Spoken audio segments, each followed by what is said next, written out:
All right, let's switch to a different COVID-19 story now. So Novavax has delayed its timeline for filing for emergency use authorization of its COVID-19 vaccine several times already. And the company has been saying that it would file for EUA in the United Kingdom in the third quarter. And they said that that would be followed quickly by EUA submissions in the European Union and Australia, Canada, and New Zealand, with US EUA filings in the fourth quarter. But over the last several days, the company's management team has been on the healthcare conference circuit, speaking at several different conferences.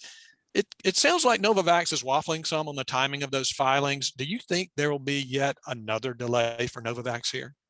I mean, every day we get closer to the end of September is a day less that we don't have the ability to file in the third quarter. And then, presumably the issue is still with manufacturing.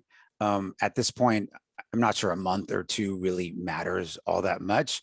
Although I keep saying that at every delay. So at some point, the aggregate of all the delays has been substantial. The company has basically at this point lost out on a major opportunity that was snatched up by Pfizer and BioNTech and then Moderna. And so, it'll get the sales through the government contracts one way or the other, assuming there's no deadlines built into those contracts. I'm not aware of any that have been disclosed publicly.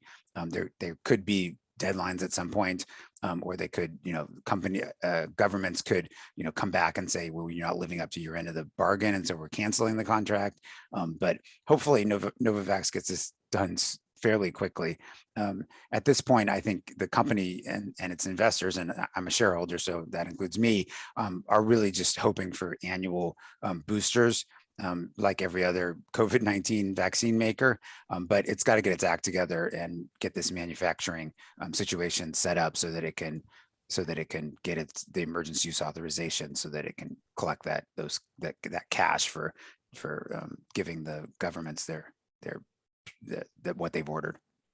Yeah, I'm going to predict, Brian, and this is an easy prediction. I'm going to predict Novavax's share price will remain highly volatile for a while now, but sooner or later, the company will get those EUA filings in, I'm sure. I think the clinical data is there. Like you said, it's probably manufacturing issues. That's the holdup. And when it does, all that volatility will be forgotten and the stock will take off again. That's my prediction. Yeah, I mean, I think that it's not going to get to Moderna or even probably BioNTech's level of valuation, just because they've sort of missed that boat, and they're not going to have nearly as high. They're not going to hit 20 billion in sales this year or next year, like Moderna is. And so, don't expect, shareholders shouldn't expect that high of a valuation.